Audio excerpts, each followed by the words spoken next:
তোর কতবার বলবে যে আমার চশমাটা হাত দিবি না, লেথে দেবো তখন বুঝতে পারবি।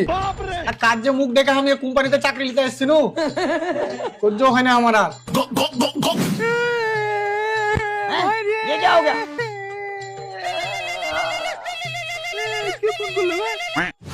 হ্যালো স্যার, আমি চুল্লু সিম কোম্পানি থেকে এমরুল বলছি।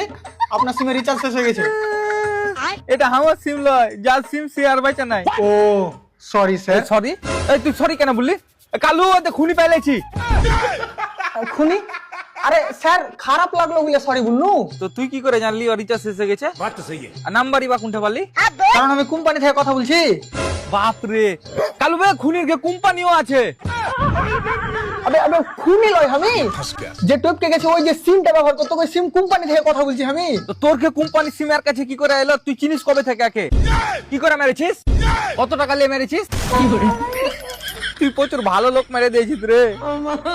আচ্ছা দাদা, যে লোকটা টপকে গেছে ওই লোকটা কি তোমার কাছের লোক? না, আমি তাই আগে প্রথম দেখছি।